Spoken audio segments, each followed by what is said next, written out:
We also want to talk about Rutendo Matinyarare from Zimbabwe.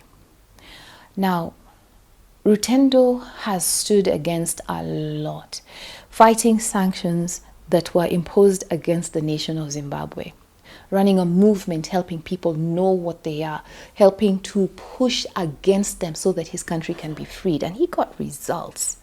Those sanctions are like gone. And then he hasn't stopped there. He does many things.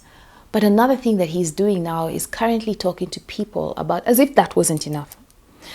He's talking to people about how they can get licenses to mine gold, because it is allowed for indigenous Zimbabweans to get licenses to mine gold and generate their own wealth.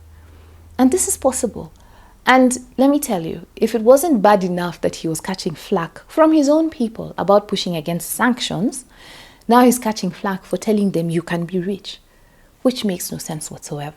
Because we as a people need to come to the place where we own our resources, where we are able to amass them to the point where we can do transformative things in our own economies without having to look outward. And this is the answer that he's bringing with this latest push.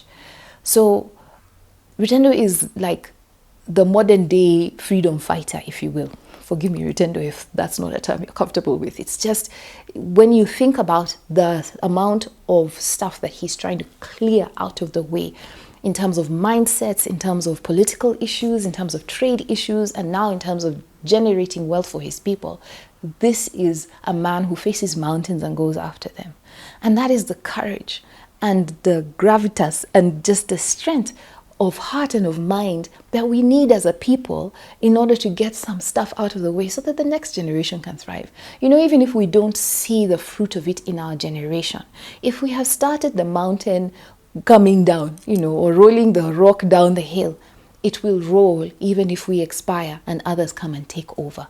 At least make it really difficult for the neo-colonialist, imperialist, globalist elite to try and implement their plans, which they're really working hard at doing. So why don't we work just as hard at doing things that are actually going to be beneficial for all our people?